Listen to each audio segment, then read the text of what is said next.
Bonjour! Qu'est-ce que c'est cette semaine? C'est la deuxième partie. C'est la construction de la maison de notre fille.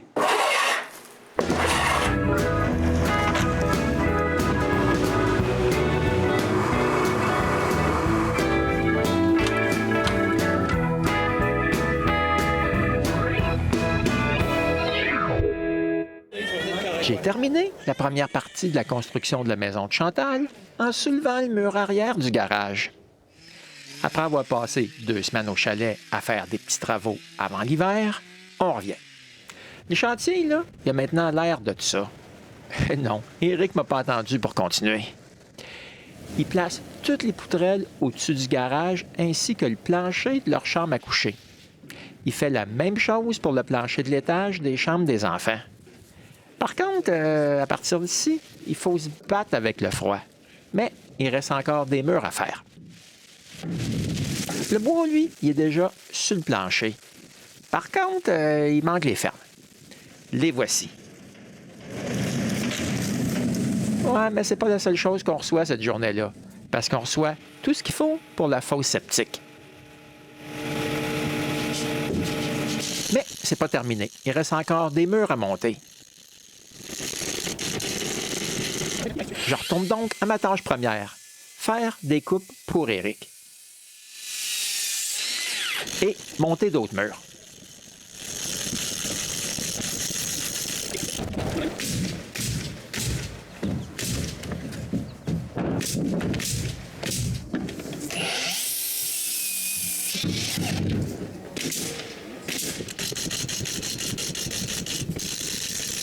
Ouais, une couple de jours plus tard, c'est le temps de s'occuper de brancher le puits et d'installer le système septique. Ce qui veut dire le retour de l'excavatrice. Le plombier s'occupe de la pompe.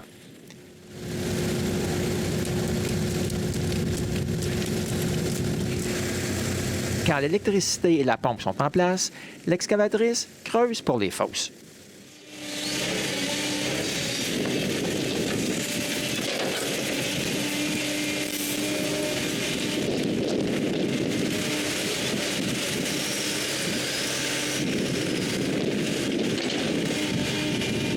Pour pouvoir aller chercher les fosses, il faut remblayer la tranchée du puits.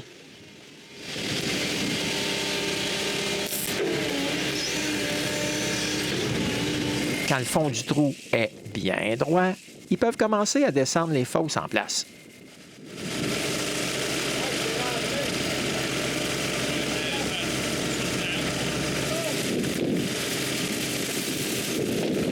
Bon, ce système-là, il y a 2 fosses. Il faut aller chercher l'autre maintenant. La mettre à sa place et remblayer avec du concassé tout autour.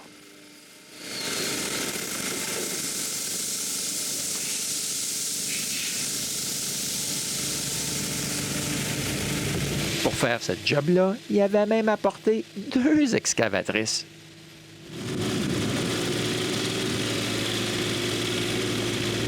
Pendant qu'une remblaye autour des fosses, l'autre creuse la tranchée pour l'eau propre.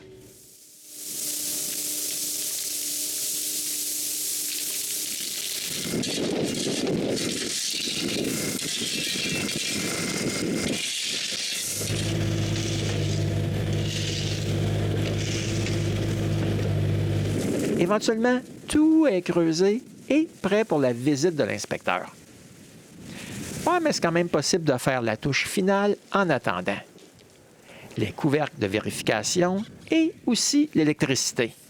Pendant que tout ce beau monde travaille du côté droit de la maison, Éric, lui, travaille de l'autre côté à assembler tous les bouts des fermes. Et oui, c'est René qui l'a aidé ce jour-là. Maintenant que les fermes des bouts sont assemblées, il ne reste plus qu'à attendre la grue pour les installer. Ouais, puis ça prend pas beaucoup de temps dans le stationnement. Pour installer les fermes, Éric se fait offrir de l'aide de vrais pros. Pas des apprentis comme moi, là. Après qu'un assemblage de fermes est mis en place à l'extrémité de la maison, chaque ferme est grimpée et placée à l'aide de la grue. En bas, un des pros guide la ferme pour qu'elle ne tourne pas dans les airs.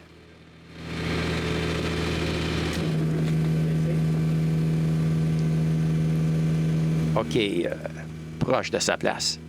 Il faut 2 autres personnes pour la guider et la clouer à sa place finale. Et ça continue comme ça pendant plusieurs heures.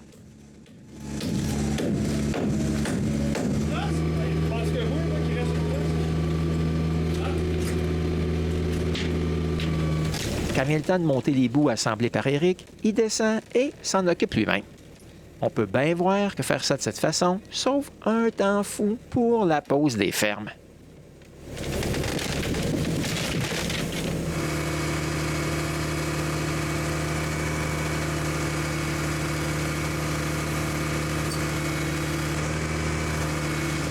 Par contre, déplacer un assemblage de bouts, c'est pas aussi facile que de déplacer des fermes individuellement.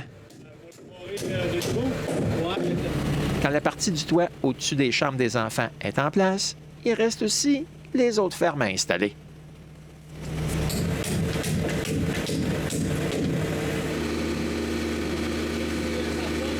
Éventuellement, toutes les fermes sont montées.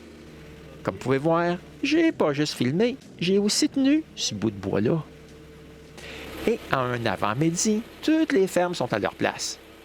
Dans l'après-midi, il a fallu finaliser leur installation.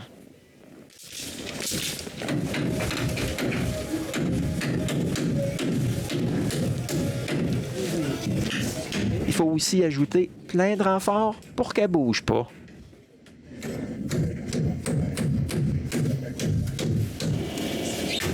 Éric réussit à finaliser toutes les fermes juste avant la noirceur. C'est parfait parce que le lendemain, c'est le temps de mettre les feuilles d'OSB par-dessus. Comme vous pouvez voir, c'est pas une belle journée. Il fait froid et il neige. Chaque feuille est soulevée par Nicolas et Michel puis Éric la posent en place. Moi, je filme et j'ajoute du poids quand il faut couper une feuille.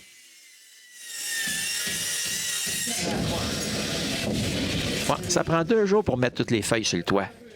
Mais maintenant, avec un toit, il y a moins de neige à l'intérieur. OK, s'il pleut, ça aide pas tout à fait. Mais pour l'instant, la neige est plus le problème. Je prends donc une pelle et je gratte le plus de neige que je peux et je jette ça dehors. Pendant ce temps-là, les amis d'Éric préparent tout pour recevoir les fenêtres.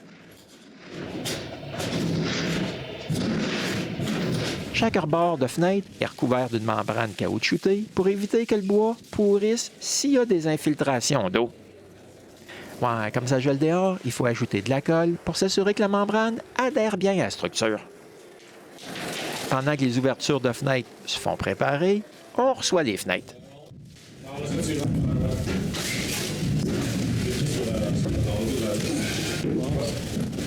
pense que vous les avez déjà adaptés. Ouais, ça prend quand même pas mal de temps à tout rentrer à l'intérieur. Il y a beaucoup de fenêtres dans cette maison. La majeure partie a été mise dans ce qui sera leur salon. Mais les plus grosses fenêtres ont été déposées dans le garage.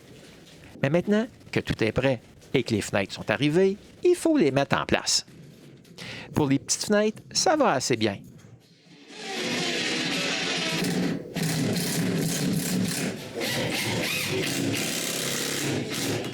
Et aussi, assez vite, parce qu'elles sont mises en place sans les ajuster.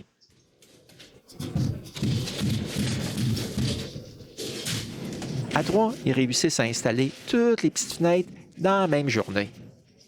Certaines fenêtres sont pas évidentes à mettre en place. Il faut surtout pas qu'elles tombent à l'extérieur.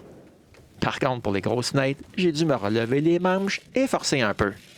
3 personnes, c'était vraiment pas assez pour passer les cadres par l'ouverture de la grosse fenêtre de la chambre des maîtres.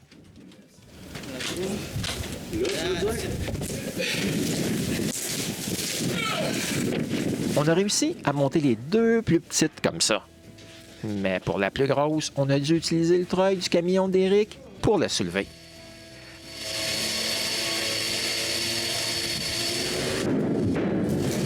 Ah, mais par contre, on n'a pas forcé.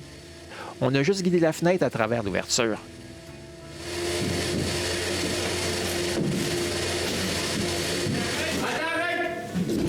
Ouais, cette super grosse fenêtre n'a pas vraiment été facile à mettre en place. Elle est tellement haute. Mais comme c'est pas la première fenêtre qui pose dans leur vie, il y avait seulement moi qui étais nerveux.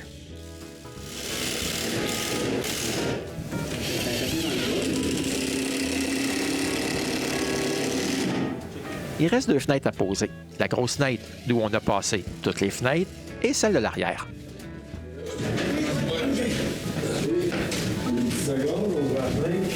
Par contre, sur les grosses fenêtres, les grosses vitres, ils n'étaient pas en place. On doit les mettre nous-mêmes. Mais on a eu un léger accident et là, les 2 vitres se sont brisées. Ça va vraiment mal terminer la journée. 2 jours avant Noël. Ensuite, je passe 2 semaines et demie au chalet. Ouais, j'ai bien hâte de voir ce qu'ils ont fait durant mon absence. Et comme moi, vous verrez ça dans un autre épisode du Gosseux de bois.